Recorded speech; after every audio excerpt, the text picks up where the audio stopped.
Hey everyone, and welcome to today's video. This is Captain's Questions, or FAQ Friday. Now my name is Marles and I do videos on how to make it, keep it and grow it, and that's your money I'm talking about. If you like videos like that, then make sure you hit that subscribe button and also smash the notification bell to receive notifications when I produce more videos like this. And if you do like it, give it a thumbs up, it's very much appreciated. Okay, so today I'm going to attempt to answer a lot of the questions that have been sent to me this week. Those that I can't, I will try and answer next week because I've had quite a few questions. Now, first of all, we're under house arrest at the moment, otherwise known as lockdown.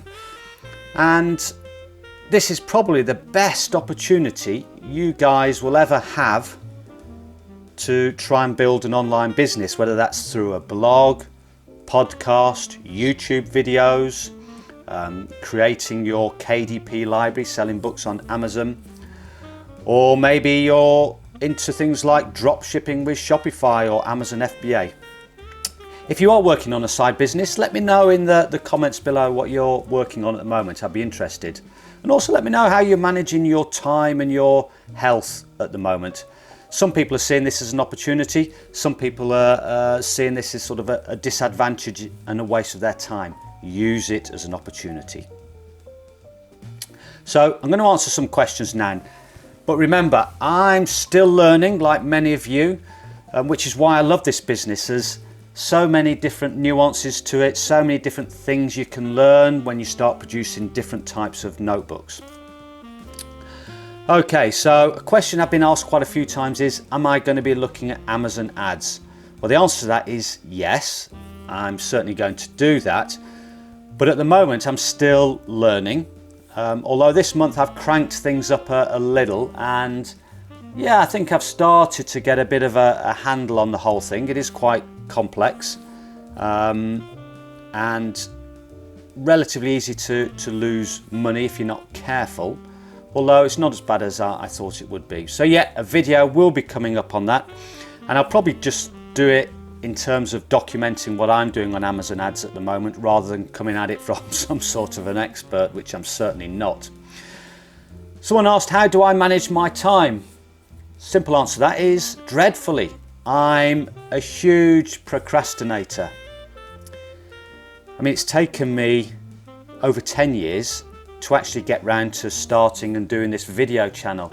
Over the years I've had so many ideas or didn't know what I wanted to do videos on, but last year I started to do a few videos. This year I've made a conscious effort. I set myself a challenge, and that was how I managed to get round the procrastination. I set myself a challenge, made myself accountable to other people, told them what I was going to do, and more recently I've managed to put out more frequent videos.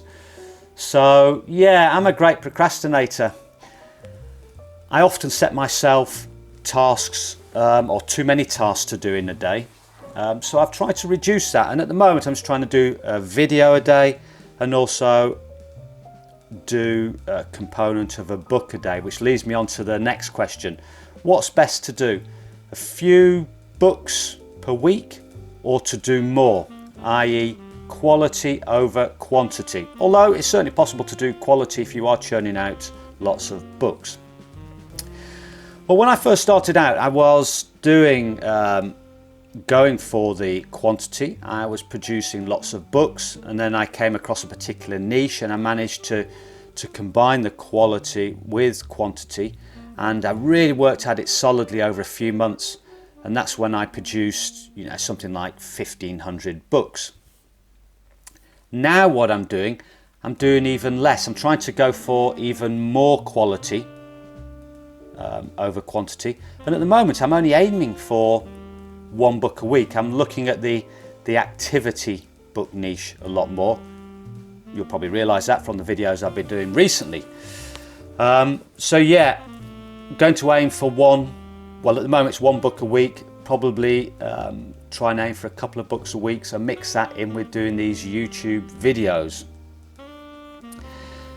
Now, question I get asked is often about, how much money can you make from this? How much money can you make from the start? I know people are telling me that they've put up 10 books and not yet making any money.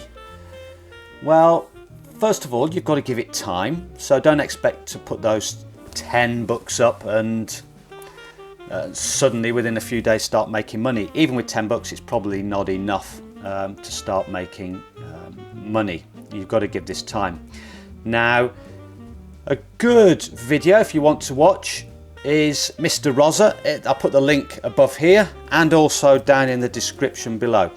And he's recently done a video on how much he made in the first few months of creating low content books, or actually no content books, on Amazon, and you'll be surprised. And he did it by producing not that many books at all, but he identified a niche and yeah, made decent money. So go and watch that video. Somebody asked, can I make an interior without spending money on Photoshop or Illustrator? Now I use Illustrator for doing my covers, interiors, and I use Photoshop for doing my thumbnails on YouTube. But the simple answer to that question is yes, you can. Of course you can. There's free programs out there. There's Gravit Designer. Now if you click the link above, I showed you how to do a colour by numbers book interior on Gravit Designer. I'm really liking that. It comes in the Pro and the free version. The Pro version has a few extra features, but you could certainly create your interiors using the free version, and it's a really good vector editing tool. Then there's Inkscape, another vector editing tool. You can create interiors and covers on Canva, or you can create your interiors directly on Keynote or PowerPoint. Now I do prefer vector editing software because it's easier to get all the components of an interior, especially all lined up correctly. It makes things a lot quicker. But when I first started out, I did my lined journals. I created those on Keynote. When I look back, it took me a few hours to do that on Keynote to work out how to do it. Now, on something like Illustrator or Gravit, you could do that, a lined interior, easily within 5-10 minutes. And many of the interiors you see nowadays, it's very easy to create. Someone asked me if I would do a video on uploading a book to KDP. Yes, I will do that. I know it's often easy to forget the basics, and a lot of people that come into this channel are probably just starting out and want to know how to upload a book. So yeah, I'll go and do a video on that. Now someone mentioned that they saw a book with a colour interior selling for $5. However, on KDP, the minimum is $15. Now I've not done any colour interior books, so I'm just taking that figure from what they gave me. Well, the answer to that is the sellers that are selling colour interior books for $5 are probably not publishing, well, they're definitely not publishing on KDP. They're publishing them themselves. They may get them printed to order. They may not be of brilliant quality.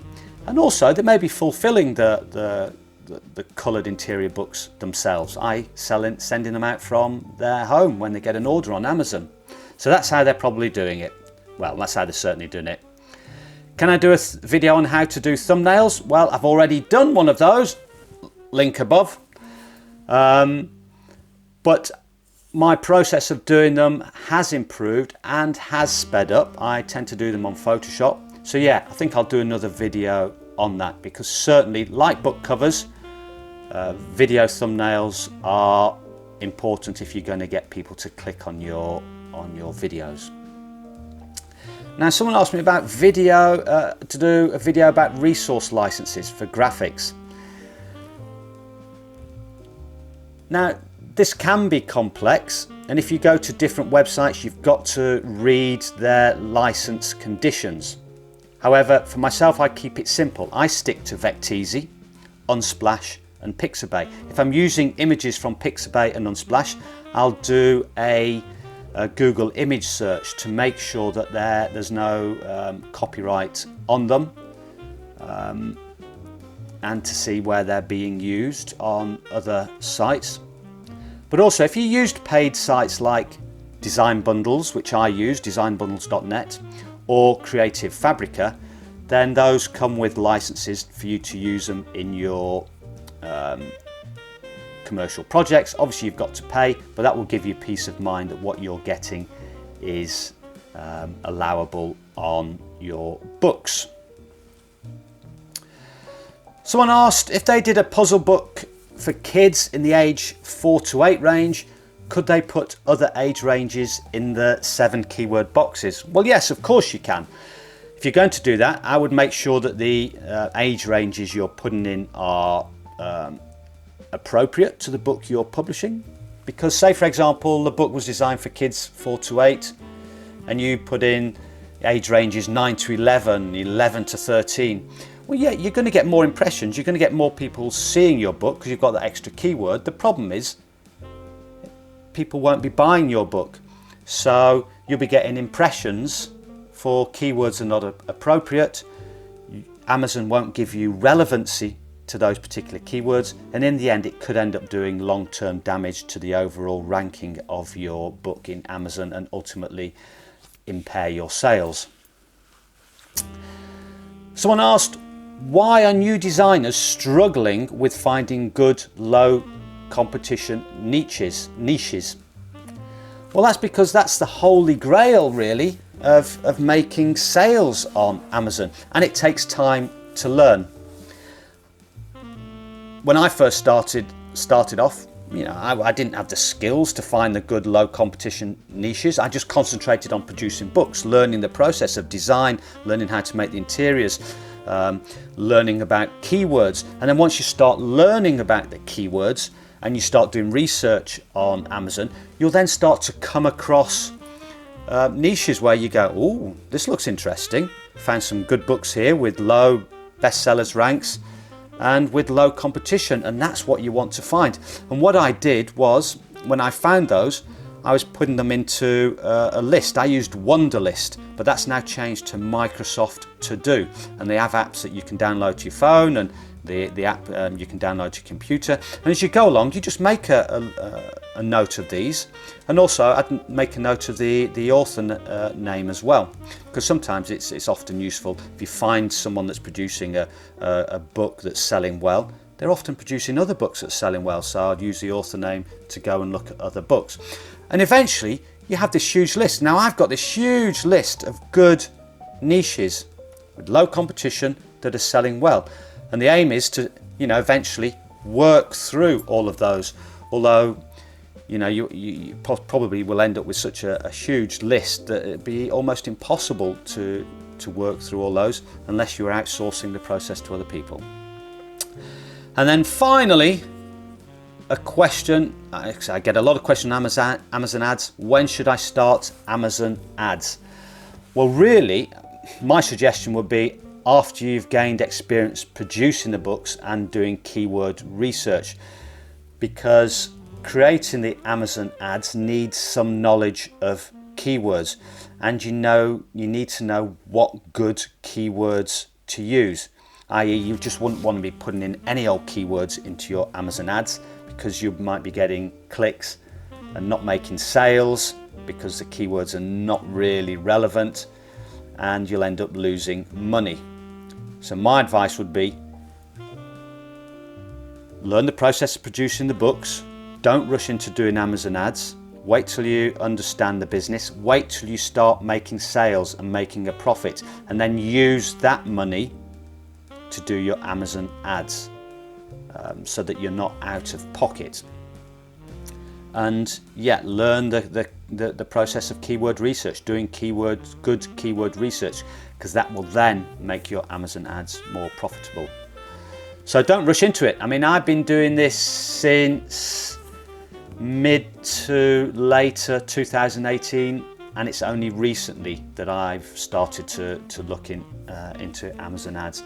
And I think you'll find, if you follow some of the other YouTubers that talk about KDP books, they're in similar situations as well. Some didn't start it until after producing books for a couple of years. So that's it for now. I don't think there's any more questions to ask. No. Thank you for watching. I hope those questions were useful. Keep them coming in. I make a note of them all, and I try to answer them on a Friday. So my next video will probably be on Sunday. I tend to take Saturdays off from doing the videos. I'm living in this boat which has required a lot of work, so I'll be spending this Saturday working on my boat, on the interior, doing some joinery, some painting. And yeah, have a good weekend. I will speak to you again soon. Thank you and goodbye.